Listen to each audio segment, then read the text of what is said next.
भगवान श्री कृष्ण के नाम से पहले श्री राधा रानी का नाम क्यों लिया जाता है? आइए जानते हैं इस लीला को। कहते हैं कि जो व्यक्ति श्री राधा रानी का नाम नहीं लेता है, सिर्फ कृष्ण कृष्ण रटता रहता है, वह उसी प्रकार अपना समय नष्ट करता है जैसे कोई रेत पर बैठकर मछली पकड़ने का प्रयास करता है।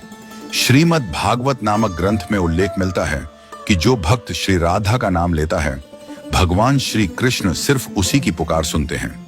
इसीलिए कृष्ण को पुकारना है तो राधा को पहले बुलाओ। जहां श्री राधा होंगी वहां कृष्ण खुद ही चले आएंगे।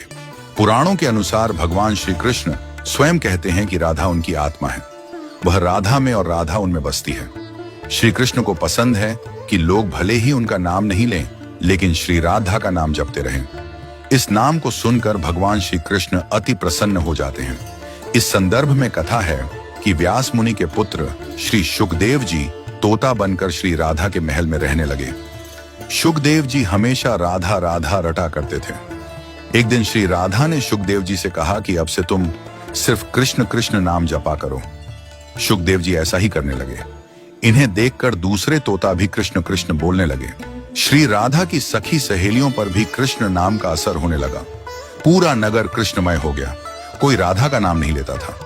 एक दिन श्री कृष्ण उदास भाव से श्री राधा से मिलने जा रहे थे। श्री राधा जी कृष्ण की प्रतीक्षा कर रही थी। तभी नारद जी बीच आ गए। श्री कृष्ण के उदास चेहरे को देखकर नारद जी ने पूछा कि प्रभु आप उदास क्यों हैं?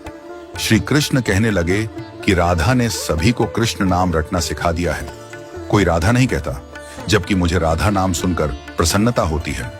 श्री कृष्ण के ऐसे वचन सुनकर श्री राधा की आंखें भर आईं। महल लौटकर श्री राधा ने शुकदेव जी से कहा कि अब से आप राधा राधा ही जपा कीजिए। उस समय से ही श्री राधा का नाम पहले आता है।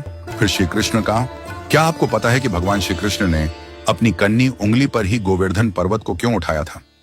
जब भगवान श्री कृष्ण गोकुल वासियों को इंद्रदेव के प्रकोप से बचाने के लिए गोवर्धन पर्वत उठाने वाले थे, तो उन्होंने अपनी उंगलियों से पूछा कि वे किस पर पर्वत को उठाएं। सबसे पहले अंगूठा बोला, मैं नर हूं, बाकी उंगलियां तो स्त्रियां हैं, अतः आप पर्वत मुझ पर ही उठाएं। फिर तर्जनी बोली, किसी को यदि चुप कराना हो या कोई संकेत करना होता है तो मैं ही काम आती हूं, इसलिए आप केवल मुझ पर ही पर्वत उठाएं। इसके बाद मध्यमा बोली, सबसे बड़ी होने के साथ साथ शक्ति भी रखती हूं, अतः आप पर्वत मेरे ऊपर ही उठाएं। फिर अनामिका बोली, सभी पवित्र कार्य मेरे द्वारा ही संपन्न होते हैं, मंदिरों में देवी देवताओं को मैं ही तिलक लगाती हूं, अतः आप मुझ पर ही पर्वत उठाइए। अब भगवान ने सबसे छोटी उंगली कनिष्ठा की ओर देखा तो उसके नेत्र बरबस ही भर आए।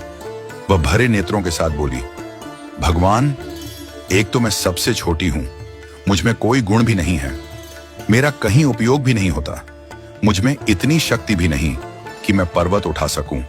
मुझे केवल इतना पता है कि मैं आपकी हूं।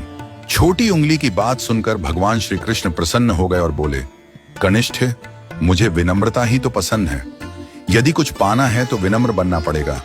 तब श्री कृष्ण ने छोटी उंगली को सम्मान देते हुए उसी पर गोवर्धन पर्वत उठाया।